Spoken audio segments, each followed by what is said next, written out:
Alors, bonjour, bonjour, shalom aleichem, shalom à tous. Très content de faire à nouveau une réunion avec le groupe ici des Bnei Noirs de Montréal, Canada.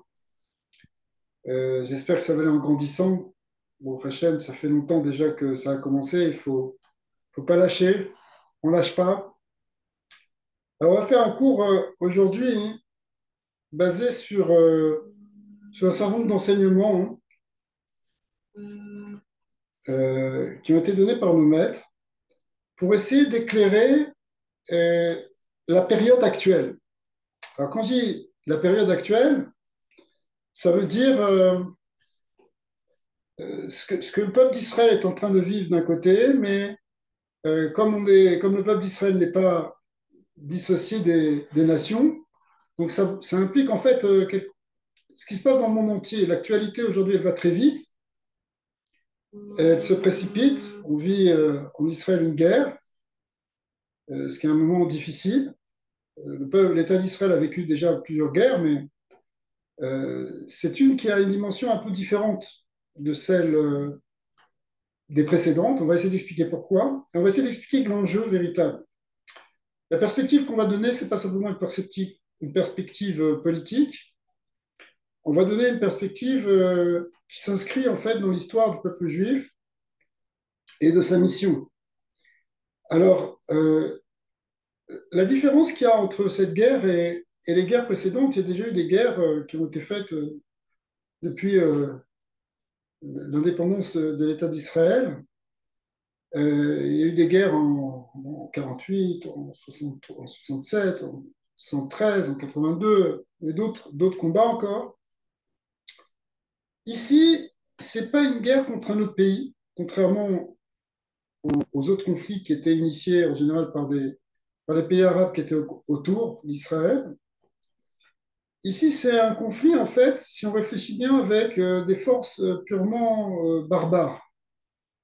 C'est-à-dire que le, le Hamas, qui est l'ennemi a priori officiel aujourd'hui de l'État d'Israël, c'est un ennemi qui a lié deux choses. D'une part, la barbarie la plus, euh, la plus cruelle, la plus sauvage, puisque les attaques qu'ils ont fait, c'était des attaques comme on n'avait jamais vues depuis très longtemps. Et puis, surtout, avec bon, des meurtres, des viols, des mutilations, des choses absolument horribles. Mais en même temps, on s'est rendu compte que c'était quelque chose qui était très organisé. C'est-à-dire qu'il y avait des plans d'attaque, il y avait des plans de conquête. Et donc, ça liait deux choses, à la fois l'organisation. Ça, c'est quelque chose qu'on n'avait pas vu depuis les nazis, en fait. Les nazis aussi, ils avaient euh, organisé la barbarie. D'accord? C'est pas simplement une barbarie d'une bande de sauvages, c'est quelque chose qui est structuré, qui est organisé, qui est militairement préparé. Quand il y a ces deux aspects-là, en fait, on retrouve ici quelque chose qui est très profond dans l'ennemi du peuple d'Israël et qui correspond à ce que dans la Torah on appelle Amalek.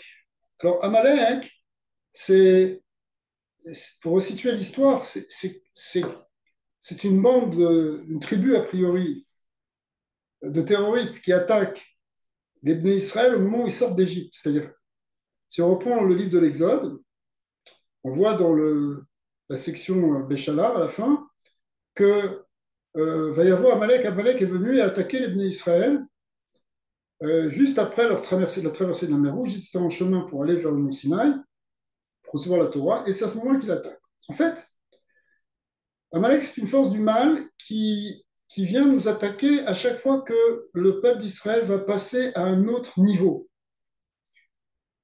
Si on regarde le livre de l'Exode, puisqu'on en parle, le livre de l'Exode, en fait, il est séparé en trois parties. C'est quoi les trois parties du livre de l'Exode? D'abord, une partie qui concerne la sortie d'Égypte. Donc, c'est les premiers, le début du livre parle de cette sortie d'Égypte, comment finalement les Égyptiens vont renvoyer les bénis d'Israël, avec tous les miracles que ça va faire, c'est-à-dire ce qu'on appelle les 10 plaies, la traversée de la mer. La deuxième partie, ça en fait, ça représente l'accession à la liberté pour le peuple d'Israël. En réalité, c'est un modèle de liberté pour l'homme, pour l'humanité. Sauf que pour accéder à cette liberté, il y a des obstacles. C'est les obstacles que le pharaon impose, c'est les obstacles que les forces du mal, représentées à ce moment-là par l'Empire égyptien, imposent à Israël. Une fois qu'on a passé cette étape, on va vers le don de la Torah, parce que ça ne suffit pas d'avoir la liberté, nous disent les maîtres, il faut que cette liberté ait un contenu. Ce contenu, c'est un contenu qui va être la parole de Dieu qui est donnée au Sinaï. C'est-à-dire, c'est pas simplement qu'Hachem, que le Créateur veut qu'on soit libre, il ne veut pas simplement que les hommes soient libres, il veut que ce soit des hommes qui ont aussi une certaine relation avec le transcendant, avec la dimension spirituelle, avec la parole de Dieu. Et donc, on va vers le mont Sinaï. Au moment où on va vers le mont Sinaï, Amalek attaque, c'est-à-dire qu'il y a encore à nouveau des obstacles pour arriver à franchir cela. Après cela, la troisième étape, donc ça c'est la deuxième étape. La première étape c'est la sortie d'Égypte, la deuxième étape c'est le don de la Torah, et la troisième étape ce sont les sections qu'on lit d'ailleurs actuellement dans les synagogues, qui concernent ce qu'on appelle la construction du Mishkan. Le Mishkan, c'est-à-dire le tabernacle étant la tente et le lieu de résidence de la présence divine parmi Israël. C'est-à-dire qu'à partir du moment où il va y avoir un temple, eh bien, la présence de Dieu va pouvoir être sur terre. En fait, il y a, même dans cette étape de la construction du Mishkan, il y a aussi quelque chose de différent, c'est qu'une fois que les enfants d'Israël seront entrés en Israël, eh bien, excusez-moi, une fois que les enfants d'Israël seront entrés en Israël, il faudra que ce temple-là, qui jusqu'à-là était portatif, finisse par se fixer à Yerushalayim. Ça va prendre plusieurs étapes. Si vous lisez un peu la Bible, vous allez voir que euh, le, le temple, finalement, va être pendant toute une période dans un endroit qui s'appelle Shiloh. Et ça va être un temple un peu plus solide, parce que dans le désert, c'était un temple qui était fait de tentes et de planches de bois. Donc, c'était quelque chose qui était portatif, qui était fait de végétal et d'animal. Il y avait aussi des éléments minéraux, mais essentiellement, la structure était en bois et en peau d'animal. En revanche, lorsqu'il va être fixé un peu plus à Shiloh, les murs vont être en pierre, mais la toiture sera toujours une tente faite de peau. Et c'est seulement une fois qu'à l'époque du roi Salomon, que le temple va être construit, que le temple sera tout à fait en pierre. Ce qu'on explique en fait, cette idée de descente dans une matière plus solide, ça représente l'idée que la présence divine peut se développer et se révéler à un niveau de plus en plus bas, jusque dans la matière la plus solide, c'est-à-dire en fait le minéral.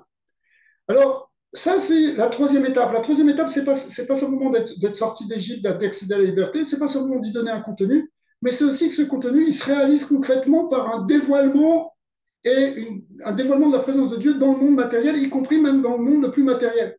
À tel point qu'on dit que dans le troisième temple qui sera construit, il n'y aura pas simplement de la pierre, il y aura même du métal, du fer dans la structure. Pourquoi? Parce que le fer représente un niveau encore plus bas que la pierre, d'après les enseignements de la Kabbalah, ce qui veut dire que le but, c'est de faire descendre la présence de Dieu dans les niveaux les plus bas. À chaque fois qu'on veut passer une de ces étapes, il y a une attaque, il y a une difficulté. Première étape, quand les bénis d'Israël d'abord veulent sortir d'Égypte, il y a les Égyptiens qui les empêchent. Finalement, ils sortent.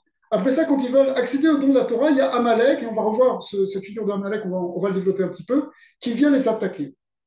Après ça, hein, euh, après avoir reçu la Torah, finalement, il y aura aussi des forces qui viennent aussi d'Amalek, qu'on appelle le Rav, et qui vont faire que les Béné Israël vont pousser les Béné Israël à retomber dans l'idolâtrie, à faire le veau d'or. Et en faisant le veau d'or, ça va retarder aussi la construction de ce Mishkan. Disons, c'est ça qui va faire que, au lieu d'avoir un Beth Amikdash directement, qui soit un Beth Amikdash en pierre à Jérusalem, eh bien, il faudra passer par toutes ces étapes. D'abord un Mishkan fait de tentes, et puis après une tente qui se solidifie. Cela étant un processus qui va durer quand même plus de 400 ans. Maintenant, si on regarde un peu après, hein, il y a dans cette idée-là d'accéder à faire résider la présence divine dans un endroit fixe sur Terre, eh bien, lorsque Josué va rentrer, après 40 ans après le don de la Torah, finalement, c'est Josué qui fait rentrer les bénis d'Israël, les enfants d'Israël, sur la terre d'Israël, et il va devoir mener des luttes. Et en particulier, il va devoir mener des guerres aussi contre ceux qui vont s'opposer à cette installation. Après cela, hein, on verra aussi à l'époque de Shaoul. Donc Shaoul, c'est le roi Saül, c'est la génération juste avant David, c'est lui le premier roi d'Israël. Et lui aussi devra lutter contre cette force de Amalek avant que justement David ne s'installe à Jérusalem pour que son fils Salomon puisse construire le temple. Donc avant ça, il faudra aussi faire une lutte pour chasser des forces du mal. Alors, je vais un peu vite, mais c'est pas grave parce que vous êtes habitués. Et tout ça pour dire la chose suivante. Aujourd'hui, la guerre qu'on est en train de faire, c'est pas une guerre de territoire. Ne croyez pas. C'est pas parce que le Hamas ils veulent la terre. C'est pas ça leur but. Si on regarde la charte du Hamas, ils veulent éliminer complètement les Juifs de cette terre. C'est différent. C'est pas qu'ils veulent avoir un territoire, c'est pas qu'ils veulent avoir une indépendance, c'est pas qu'ils veulent avoir un État et partager un État. Non, c'est qu'ils veulent nous faire disparaître. Alors il y a des réponses à la question pourquoi. On essaiera de les comprendre un petit peu après. Mais en attendant, ce qui se passe maintenant dans cette guerre, même si tous les médias internationaux et en fait les instances internationales veulent dire le contraire, en fait, si on réfléchit bien, c'est une guerre morale contre le mal. Le mal de gens qui viennent, qui tuent pour tuer, qui, euh, qui, qui font souffrir, enfin, qui ont pris des otages de manière sauvage, y compris des bébés, y compris des grands-parents, qui ont fait des violences sexuelles extrêmement graves, extrêmement puissantes, avec des meurtres. Donc, il y a ici quelque chose qui est nécessaire, pas simplement parce qu'il faut les éliminer pour ça, mais parce qu'il faut rétablir une justice, il faut rétablir le bien. Il ne faut pas accepter que des gens libres se fassent massacrer de cette manière. Ce n'est pas normal. Ce terrorisme, qui est en fait, c'est une attaque terroriste majeure qui s'est passée, et qui peut d'ailleurs se reproduire dans d'autres endroits dans le monde. Ce n'est pas exclu. On a vu en 2015 à peu près la même chose à Paris, en beaucoup moins grand, mais quand même. Ils sont entrés dans une salle de spectacle qui s'appelait le Bataclan, euh, et ils ont fait un massacre, comme ils ont fait ici, un massacre terrible dans, dans le concert qui avait lieu donc près de la bande de Gaza, dans un des kibbutzim qui s'appelle enfin, dans un endroit qui s'appelle Reim, un kibbutz. Là-bas, ils ont fait cette attaque qui était si sanglante, mais à part ça, ils ont attaqué un peu partout. Ils sont entrés dans tous les kibbutzim, ils ont fait des massacres. Comme on le sait, si quelqu'un veut savoir, il y a toutes les documentations pour ça. Donc, il y a ici, dans cette guerre, c'est pas simplement. Il y a une dimension, si vous voulez, qui rappelle la guerre d'Amalek. Parce que Amalek, qu'est-ce qu'il fait? Alors, les maîtres nous disent, il vient et il attaque les faibles, comme c'est marqué dans le verset, quand la Nefeshalim, ce qu'on traduit par les faibles, ont été attaqués. C'était qui les faibles? En fait, le peuple d'Israël était, au moment où ils sont sortis d'Égypte, ils étaient protégés par ce qu'on appelle les nuées de gloire. Et ces nuées de gloire, euh, elles entouraient, elles protégeaient, c'est-à-dire c'est une force divine qui protégeait les enfants d'Israël. Maintenant, hein, il y avait un certain nombre de personnes qui se sont retrouvées à l'extérieur de ces nuées, qui n'étaient pas protégées. C'était qui? Nous disent les maîtres, c'était la tribu de Dan. Vous savez qu'il y avait 12 tribus dans le peuple d'Israël, déjà au moment de la sortie d'Égypte. Et la première tribu, celle qui marchait en tête et celle qui était la plus glorieuse, on va dire, c'était la tribu de Yehuda, Juda, Yehuda, d'où va sortir effectivement le roi David, le roi Salomon, bien d'autres encore, tous les rois de Judée, en fait, jusqu'au Mashiach, qui descendra de David. Donc ça, c'était Yehuda, c'était la première tribu. Mais la dernière tribu, c'était la tribu de Dan. Alors, dans la tribu de Dan, bizarrement, il y avait des gens qui étaient sortis avec une idole d'Égypte. Et parce qu'il y avait une forme encore idolâtre qui était au sein de cette tribu n'a pas été protégée par les nuées de gloire. Ce qui se passe, c'est que finalement, Amalek, il attaque les plus faibles, ceux qui ne sont pas protégés. Ceux qui ne sont pas protégés parce qu'ils sont pas encore protégés par la bracha de la Torah. Vous savez qu'on a fait remarquer que tous les kibbutzim qui gardaient le Shabbat, qui étaient fermés Shabbat, ceux-là, ils ont été protégés, ils n'ont pas été attaqués. Ceux qui ne gardaient pas le Shabbat, c'est eux qui ont été attaqués. Il y a une grande promesse depuis les grands maîtres d'Israël que les villages qui gardent le Shabbat sont protégés et ça s'est accompli. Mais de même, à l'époque donc de la sortie d'Égypte, la tribu de Dan n'était pas protégée. Alors qu'est-ce que Moshe a dit à ce moment-là? Il a dit à Josué, Tsev Elachem le Amalek. Sors des nuées et va te battre contre Amalek. Qu'est-ce qu'il faisait Amalek? Entre parenthèses, il attrapait les gens et il les mutilait. Il les tuait, il les mutilait, comme on l'a vu d'ailleurs aujourd'hui. Le but qui était donné par Amalek, c'était de dire euh, nous, on ne va pas gagner, mais on va les refroidir, on va les empêcher d'arriver, on va leur couper l'élan. Comme c'est expliqué dans les commentaires, dans la Gemara et dans Rashi, que ça ressemble à quelqu'un qui voit une baignoire pleine d'eau bouillante, il sait que s'il se trempe dedans, il va se brûler, mais en même temps, il sait qu'il va refroidir la baignoire. Donc, qu'est-ce qu'il fait? Il y va. C'est Amalek. En fait, ils savent qu'ils vont perdre, ils savent qu'ils vont se faire tuer, ce qu'on voit aujourd'hui avec le Hamas, mais ils savent qu'ils peuvent complètement briser l'élan d'un peuple, qui fait que peut-être ce peuple va tout abandonner. Moshe a dit à Josué, prends des soldats et va et sors dehors pour aller sauver ceux qui n'étaient pas tout à fait prêts à être protégés. C'est-à-dire que le peuple d'Israël, s'il veut recevoir la Torah, il faut qu'il soit avec ses 12 tribus, de la meilleure à la moins bonne, de Yehuda jusqu'à Dan. C'est seulement si tout le peuple d'Israël est ensemble qu'il peut passer à l'étape supérieure, l'étape du don de la Torah. À l'époque de Shaoul, donc 500 ans après, pratiquement 400 et quelques, Dieu dit aussi à Shaoul, par l'intermédiaire du prophète Samuel, il lui dit va et fais la guerre contre Amalek et éliminer complètement jusqu'au dernier. Si on lit bien, on voit que Shaoul a eu un peu de pitié, il ne les a pas éliminés jusqu'au dernier, il a gardé le roi, malheureusement, ça a des conséquences après par la suite. Mais il a été obligé de faire cette guerre sur Amalek parce qu'il fallait enlever les forces du mal, il fallait lutter contre les forces du mal pour révéler l'étape d'après qui est la vraie construction d'abord la révélation de Jérusalem, c'est-à-dire de l'endroit à Jérusalem où on va d'abord construire le palais de David et ensuite le palais d'Hachem, c'est-à-dire l'endroit du temple, le Beth Amikdash en hébreu, et le construire réellement avec Salomon. Alors pour ça, il fallait d'abord faire la guerre contre Amalek. C'est comme si cette étape supérieure de la révélation de Dieu, elle ne peut pas supporter qu'il y ait encore des forces du mal. Il faut les éliminer.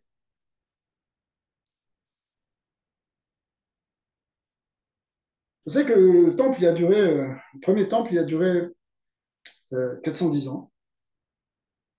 Après, il a été détruit par les Babyloniens.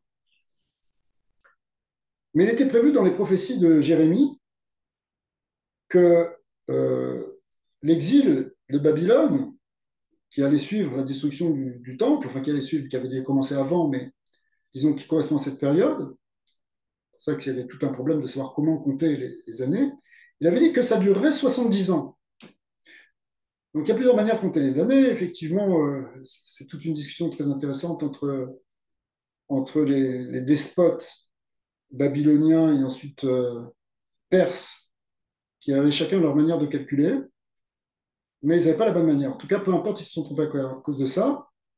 Mais à la fin de ces 70 ans, normalement, ça devait être la fin de cet exil, et les Bnei Israël devaient retourner de Babel, de Babylone, jusqu'en Israël, pour reconstruire le temple. Et c'est ce qui s'est passé.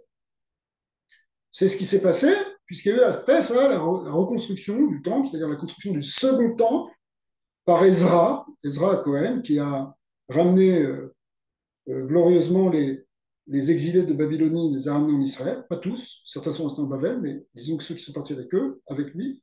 Et ça a engendré, à l'époque de Ezra, de Néhémie, le début de la construction du second temple. Avant cette construction du second temple, avant cette nouvelle révélation, qui d'une certaine manière va, bien que le premier temple il y avait plus de miracles dans le premier temple. On dit qu'il y avait 10 miracles quotidiens en permanence. Mais malgré tout, le second temple, il a été plus grand, plus beau, plus embelli. La gloire de Dieu, d'une certaine manière, s'est plus révélée. Avant cette construction-là, il a fallu aussi passer par un moment de grande difficulté et une lutte contre le même Amalek. C'est quoi? C'est l'histoire qui est contée dans le rouleau d'Esther, la Megillat Esther en hébreu, qui nous raconte en fait cette menace que, à l'époque du roi Assuérus, Achashvérosh en hébreu, Assuérus qui avait un premier ministre, un vizir euh, qui s'appelait Aman, qui avait pour certaines raisons, décidé de l'anéantissement total du peuple d'Israël, hommes, femmes et enfants, en un seul jour. Donc il avait prévu une solution totale, une solution finale dans le monde entier, puisque à ce moment-là, Assuérus avait étendu son pouvoir de l'Inde à l'Éthiopie, c'est-à-dire dans le monde qui était en tout cas connu de la Mésopotamie et du Moyen-Orient, donc là où il y avait tous les Juifs. Et il avait décidé que c'était en fait un décret. C'est ça l'histoire de Purim. Puis finalement, bon, le miracle de Purim, c'est que ça s'est transformé parce que les enfants d'Israël ont fait un grand retour vers Dieu, ils ont fait une grande teshuva, qui a été initiée par le grand maître à l'époque, qui était Mordechai, Mardoché, lui-même avec Esther. On connaît l'histoire, je vous réfère à l'histoire biblique. Et puis, ils ont pu, à ce moment-là, finalement, retourner et se battre contre Amalek. C'était des gens qui venaient d'Amalek, comme c'était clairement expliqué dans cette Megillat Esther. Alors, le, les- l'idée, c'est qu'avant toute révélation nouvelle, il y a il y a une force du mal qu'il faut limiter, qu'il faut éliminer. Et d'une certaine manière, on est dans la même dynamique.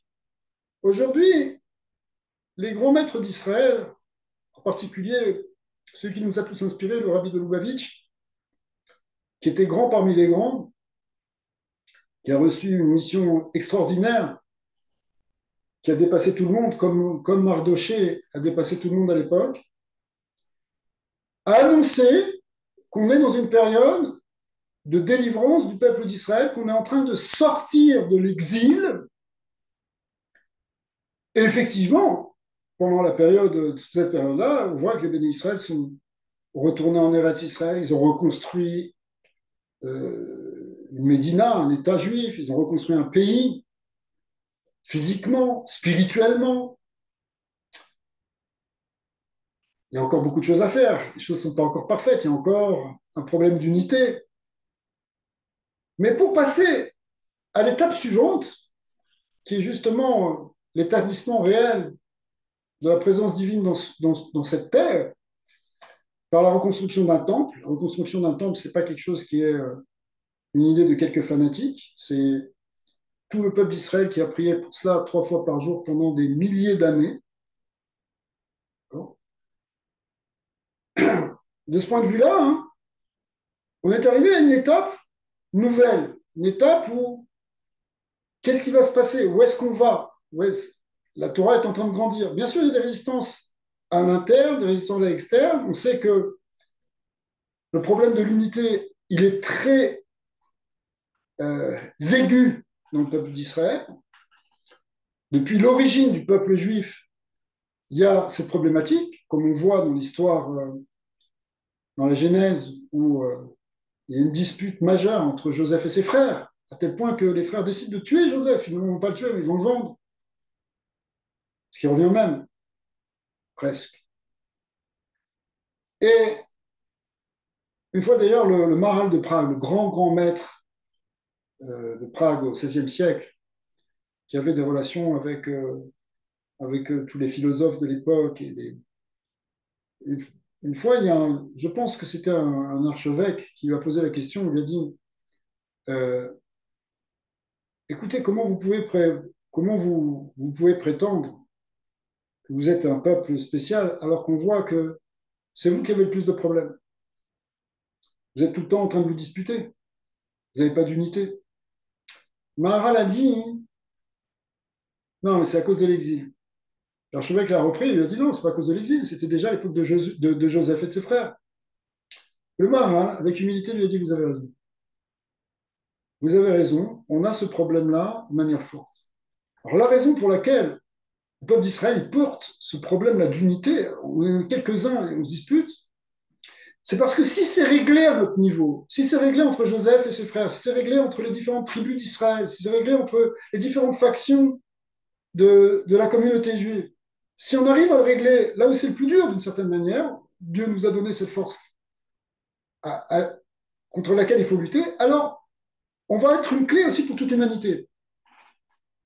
Si bien que c'est vrai que l'unité, elle est fondamentale. On voit que dans les dernières semaines qui ont précédé le 7 octobre, c'est-à-dire l'attaque des terroristes, eh bien, pendant des semaines et des semaines, il y avait des factions qui étaient là pour faire tomber le gouvernement, des manifestations, des disputes très très fortes. Là où il y a le problème de l'unité, euh, qu'on n'arrive pas à régler, alors il y a quelque chose qui nous pousse de l'extérieur pour arriver à le régler.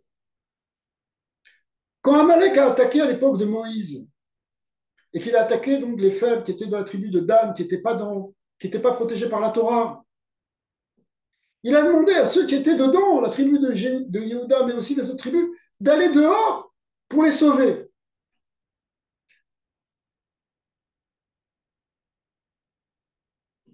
Le, le peuple d'Israël a retrouvé son unité grâce à cela, à tel point que quand il est arrivé au Mont Sinaï, quelques jours après, bien il est dit qu'Israël a campé au pied du Mont Sinaï, et quand il a campé, c'est marqué au singulier, ce qui veut dire que là, ils étaient tous comme un seul homme d'un seul cœur. Les enfants d'Israël ont retrouvé à ce moment-là leur unité, et parce qu'ils étaient dans cette unité, ils étaient capables de recevoir la Torah. Nous aussi, de nos jours, où finalement on lutte contre Amalek. Amalek, évidemment, ce n'est pas la descendance ici physiologique. On n'était pas en train de parler de tests ADN. On est en train de parler de ceux qui vont manifester la force qu'on appelle Amalek, comme les nazis par exemple. D'accord. Et comme le Hamas aujourd'hui ou le Hezbollah. D'accord. Ou comme aussi les ayatollahs en Iran, qui ont cette même obsession de nous détruire. Ils n'arrêtent pas de le dire, qu'ils veulent nous anéantir. Entre parenthèses, qu'est-ce qu'on leur a fait? Ils sont là-bas en Iran, à quelques milliers de kilomètres. On leur a rien demandé. Non, ils passent des millions, ils se mettent dans des sanctions, etc., parce qu'ils veulent absolument nous anéantir. C'est ça leur objectif premier. Mais tout ça, ça doit nous pousser, au contraire, à gagner contre cette force du mal, à l'emporter complètement, parce que grâce à cela, on va pouvoir arriver à un autre état, à une autre étape. Maintenant, on va essayer de comprendre, maintenant qu'on a compris un peu Amalek, on va essayer de comprendre ici euh, la motivation de nos ennemis. Pourquoi ils veulent ça? Alors, on n'est pas simplement dans cette symbolique d'Amalek, on est aussi ici confronté en fait, au problème de l'islam. Ce sont des musulmans. Alors, bien sûr, on va vous dire que c'est des musulmans extrémistes qui ne représentent pas l'islam. C'est à discuter. C'est à discuter, mais en tout cas, ils se basent sur des enseignements du Coran et de l'islam. Et là, on touche une problématique fondamentale qui va expliquer pourquoi ils nous en veulent tant et pourquoi ils veulent absolument nous chasser des Eretz Israël. Pour ça, il faut revenir au livre de la Genèse, qu'on va comparer avec la lecture qu'en fait le Coran. Dans le livre de la Genèse, c'est marqué que Abraham, le premier patriarche, n'avait pas d'enfant. Il vivait avec Sarai, qui s'appelait Sarai à l'époque, et n'ayant pas d'enfant, finalement, Sarai décide de dire, regarde, en attendant que j'ai des enfants, peut-être ça va provoquer, prends ma servante, Agar, Agar, et, et conçois un enfant avec elle. Agar, d'après les enseignements des maîtres, c'était elle-même une princesse au départ, une princesse égyptienne, qui est revenue avec Sarai et Abraham au moment où ils sont remontés d'Égypte. Je reprends le langage de la Bible, puisqu'ils étaient descendus en Égypte à cause d'une famine. Une fois arrivés en Israël, il y avait la famine. Ils sont descendus en Égypte. Et puis, ils vont repartir d'Égypte. Et à ce moment-là, Sarai repart avec Agar. Agar, qui était la princesse fille du pharaon, dit, je préfère être aux côtés de Sarai et la servir que de devenir, que de rester la princesse d'Égypte. Elle a compris qu'il y avait quelque chose de plus grand, elle avait une grande qualité, elle a compris l'idée de l'unité de Dieu, même si elle venait d'un monde idolâtre. On verra après dans le texte qu'elle a eu des tendances à retourner dans l'idolâtrie, mais au moment où elle est partie avec elle. Et du bien, la servante de Sarah, et ça se passe bien. Jusqu'au moment où finalement, Abraham conçoit un enfant avec elle, et là, elle commence à changer la donne. Elle se dit, tiens, si moi j'ai un enfant, c'est-à-dire que le futur, il va passer par moi, donc Sarah, elle doit être secondaire par rapport à moi. Et elle se prend pour la maîtresse. Et ça, Sarah ne le voit pas du tout d'un bon oeil. On va voir que ce n'est pas un problème d'ego, mais on dit, elle ne le voit pas d'un bon oeil, elle lui met même l'œil. Elle la regarde méchamment. Et elle vient voir Abraham et elle dit à Abraham, moi je t'ai donné une servante, elle est en train de vouloir prendre ma place, que Dieu juge entre toi et moi. Dieu juge entre toi et moi, ça veut dire savoir qui a raison. Et finalement, Abraham dit, ok, reprends ta servante. Il accepte de dire que c'est une servante, que ce n'est pas devenu une famille, et fais ce que tu veux avec elle. À ce moment-là, Sarah est dure avec elle et elle s'enfuit. Elle s'enfuit dans le désert, à pas très loin. Et là, il y a un ange qui vient la voir et qui lui dit, qu'est-ce que tu as? Il dit, voilà, je suis parti à cause de Sarah qui me fait souffrir. Et l'ange lui dit, t'inquiète pas, tu vas avoir un enfant qui s'appellera Ishmaël. Et, et, il va avoir une descendance. Mais retourne chez Sarah et retourne et souffre chez elle. Qu'est-ce que c'est que cette histoire? En réalité, euh, ça, c'est la première étape. La deuxième étape, c'est que finalement, elle va avoir un enfant qui s'appelait Ishmaël. Et cet enfant va grandir. Et lorsqu'il va avoir 13 ans, au même moment, va naître le fils de Sarah qui s'appellera Isaac, Yitzhak. En réalité, Dieu vient se révéler à Abraham et lui dit, regarde, tu vas avoir un fils, il va s'appeler Yitzhak, et c'est par lui que passera ta descendance, et c'est lui qui héritera de la terre que je t'ai promise. Et Abraham Avinu, il est tellement surpris parce qu'il a presque 100 ans, il a 99 ans, sa femme en a pratiquement 90, il dit mais c'est impossible, à notre âge. Sauf que rien n'est impossible pour Dieu, il peut faire des miracles.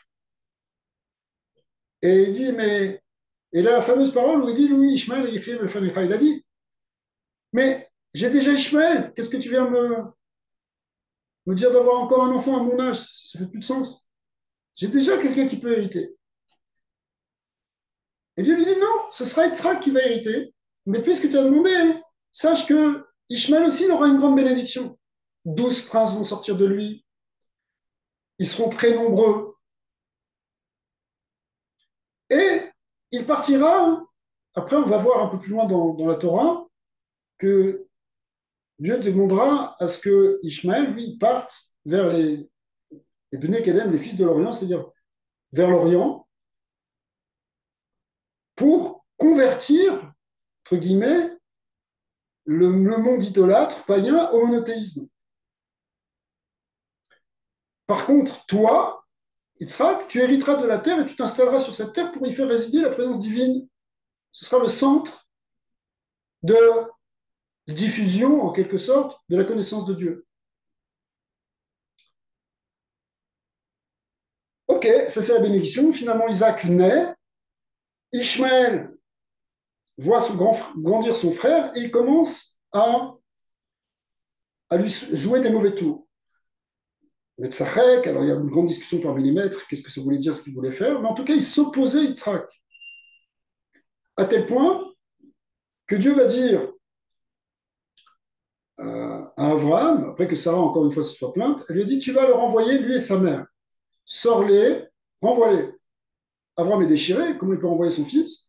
Il lui donne un pain et une outre d'eau, pour tenir un tout petit peu, et elle part avec son fils dans le désert, à nouveau, et elle est complètement désespérée, et à ce moment-là, il y a encore un ange qui vient et qui dit, ne t'inquiète pas, voilà, tu vas avoir la bénédiction, garde ton fils, etc. Okay.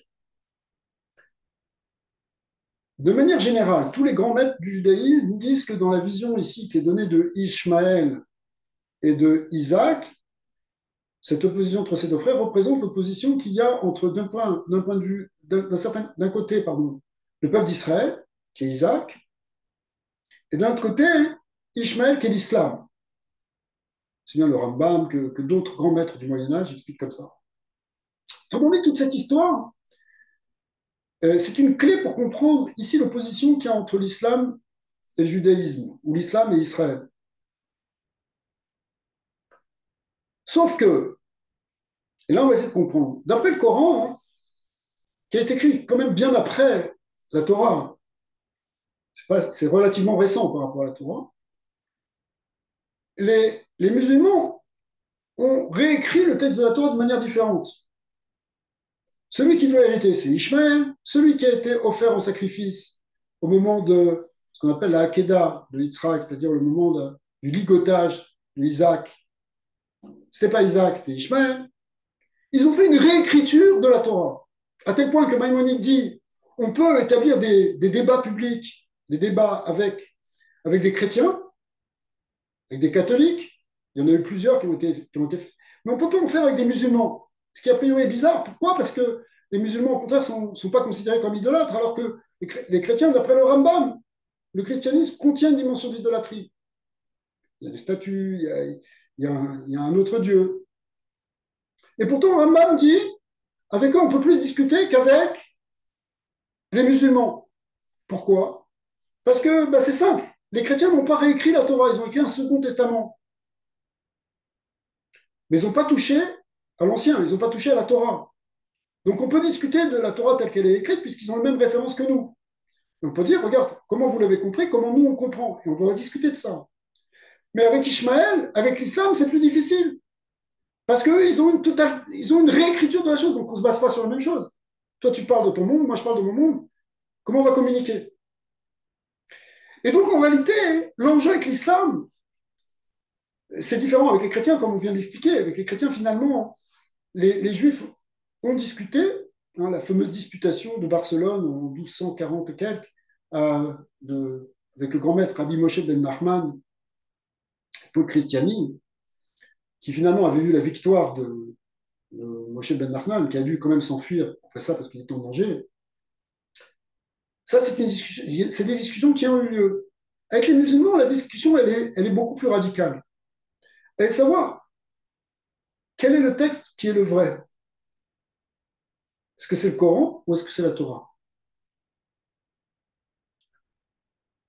Ah, ça c'est autre chose. Alors là, comment on peut savoir? Moi, je veux dire que c'est ça ma vérité. Toi, tu veux dire que c'est ça ta vérité. On ne peut pas s'en sortir. La seule manière, c'est de le prouver dans les faits. Et le prouver dans les faits, ça se fait comment? Ça se fait en voyant qui va hériter de cette terre. Dans plusieurs endroits du Coran, c'est marqué qu'effectivement la terre d'Israël appartient à Israël. Mais dans d'autres endroits, c'est marqué qu'au contraire, il faut assassiner les Juifs.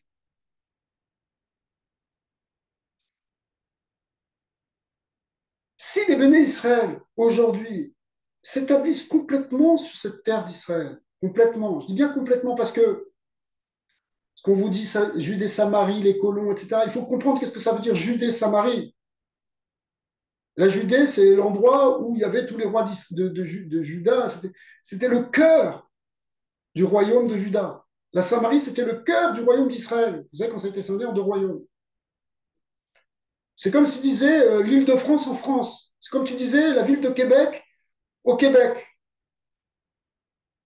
C'est pas quelque chose qu'on vient, que les Bnei Israël ici viennent coloniser. C'est quelque chose qui est le berceau de leur histoire.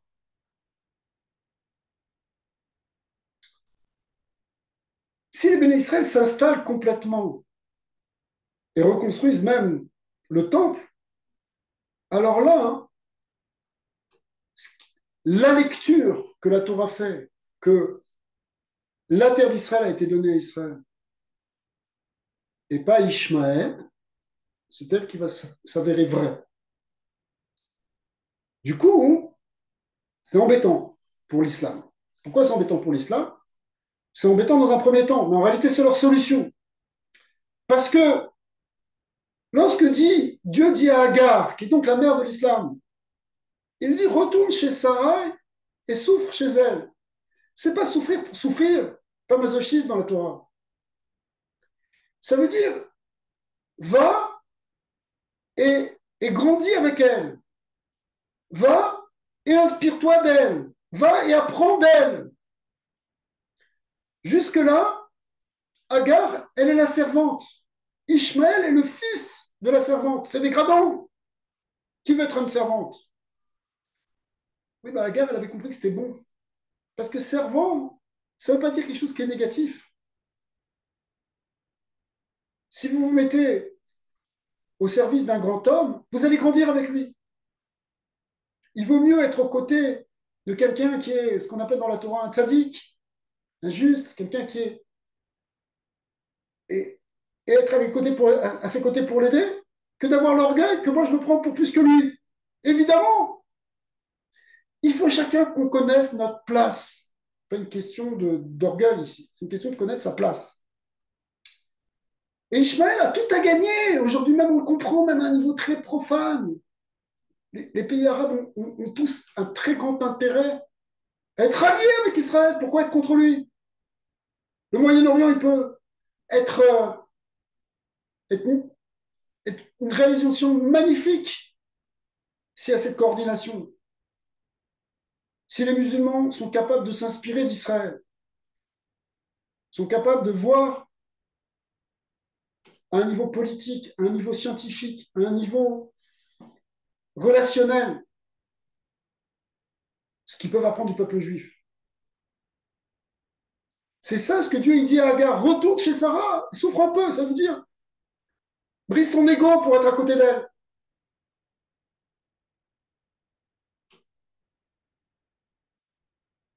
Sauf que, voilà, l'islam radical, il ne veut pas ça.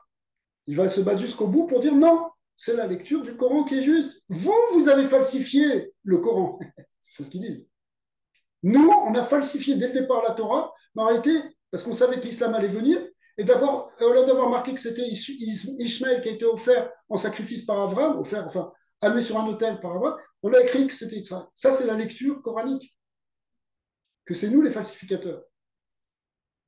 Ce qui ne tient pas de nous, entre parenthèses. Alors, eux, ils vont se battre pour ça. Le but du Hamas, c'est d'éliminer tous les juifs. Il ne doit pas rester un seul juif sur la terre d'Israël. Et peut-être même pas dans le monde entier. En tout cas, s'ils sont en exil, ils peuvent supporter. Pourquoi? Parce qu'à ce moment-là, hein, leur lecture va s'imposer. On n'est pas dans une guerre politique aujourd'hui. On est vraiment dans une guerre dont l'enjeu est religieux et spirituel.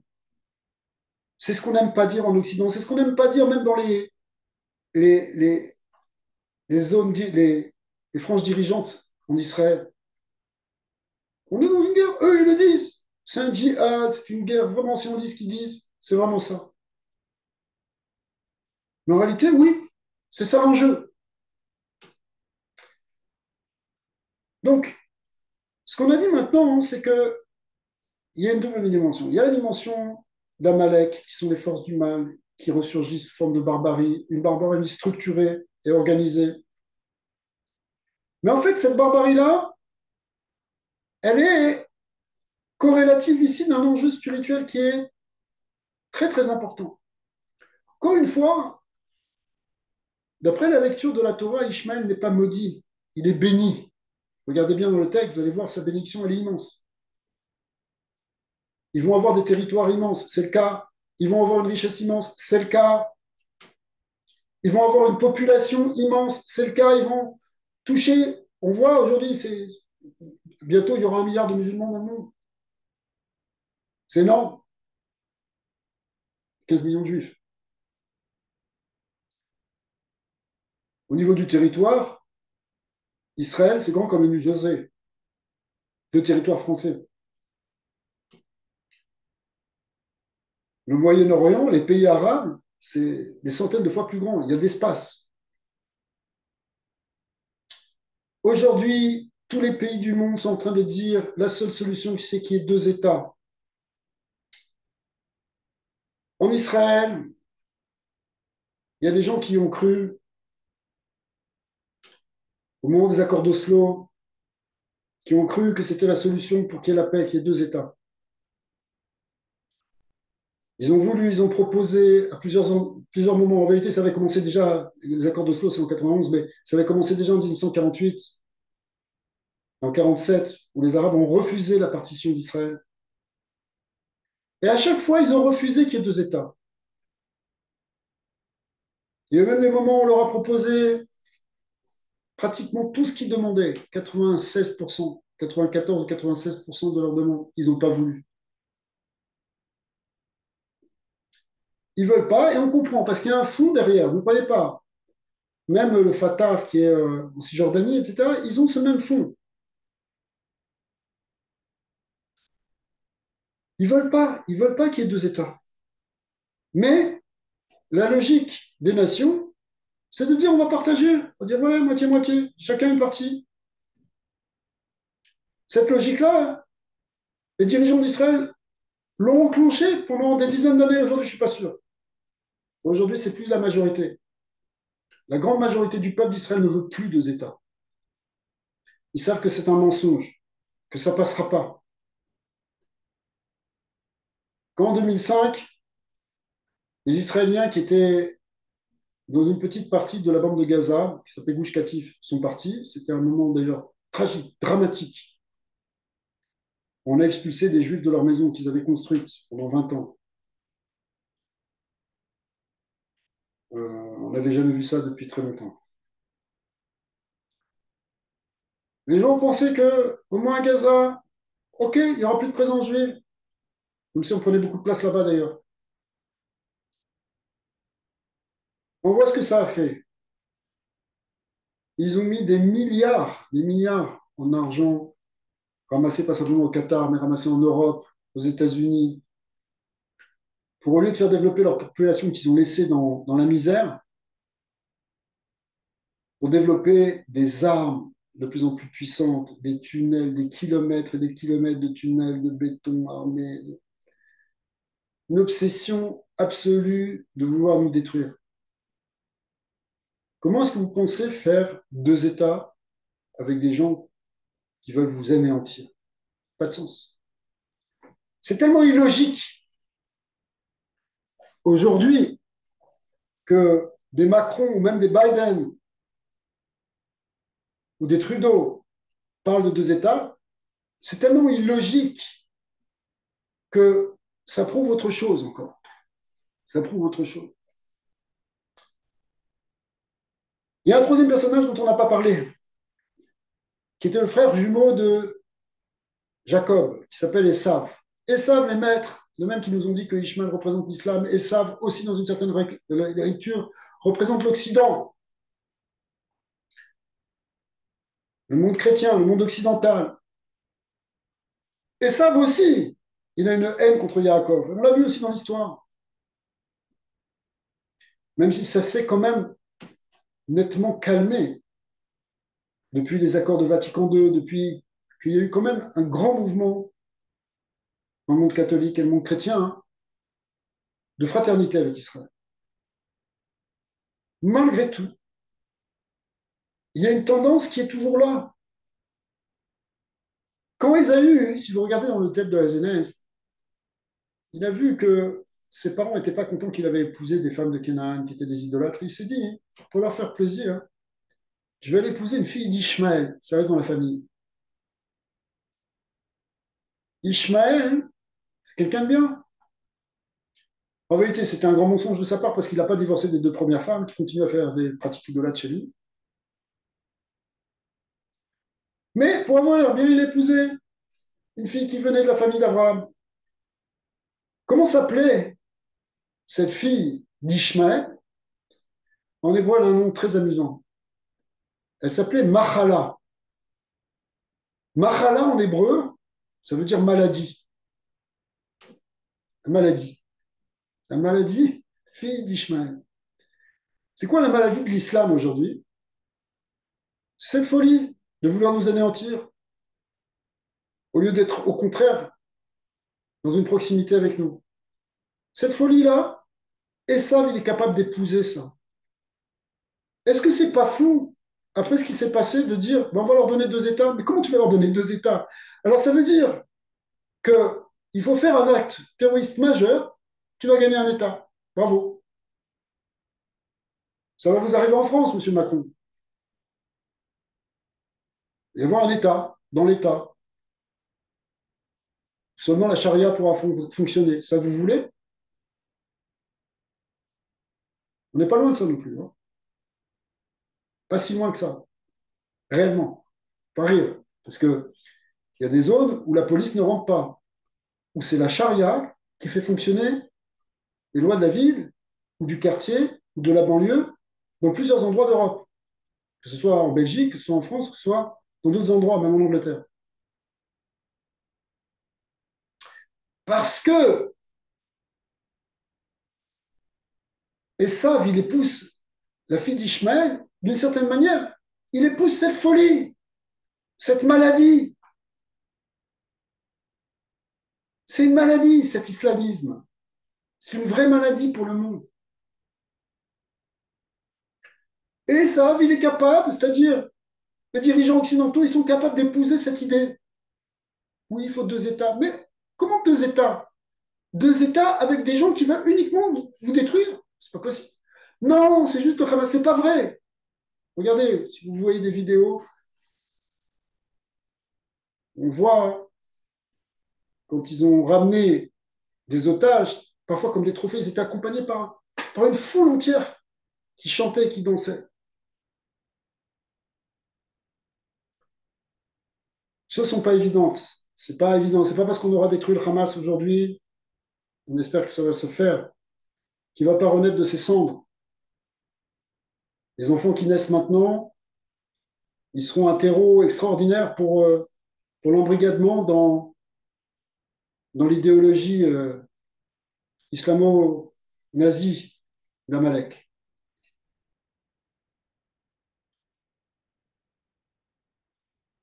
Alors, on ne va pas finir par des choses négatives.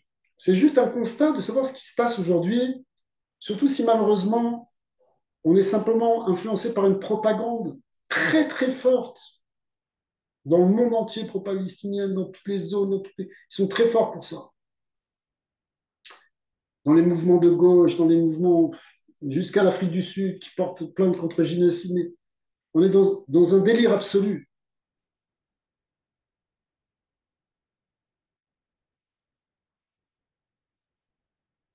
Vous savez que tous les chiffres qui sont dits sur les morts à Gaza, ce sont des chiffres que vous entendez sur les radios, ce sont des chiffres qui sont des chiffres lancés par le Hamas. Si vous avez confiance dans ce que vous dit le Hamas, tant mieux.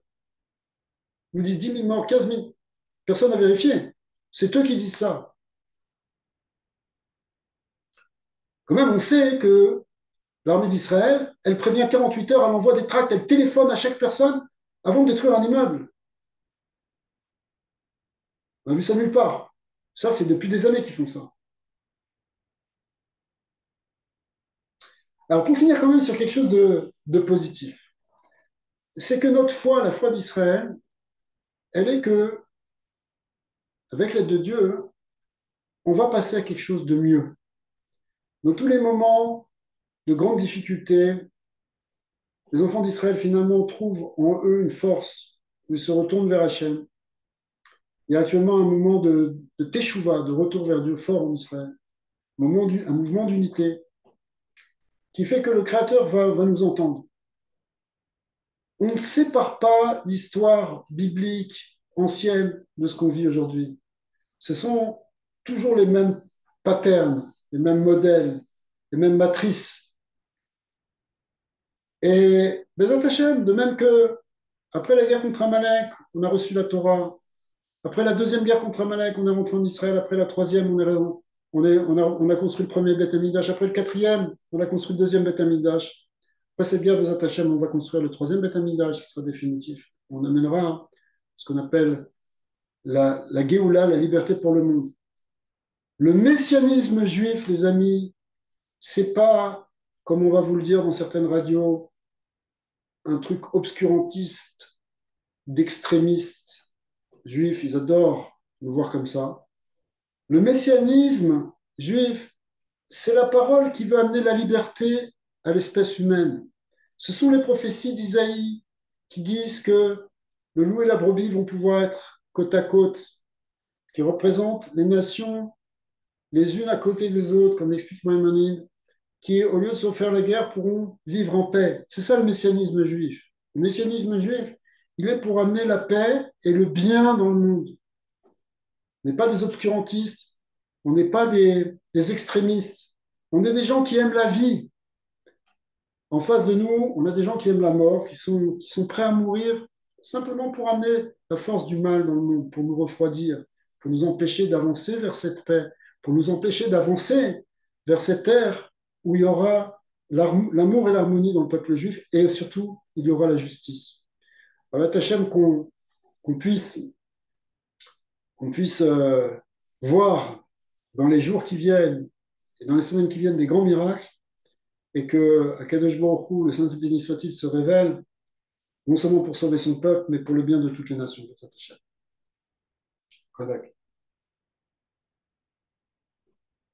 Alors maintenant, Amen. vous pouvez intervenir et poser des questions.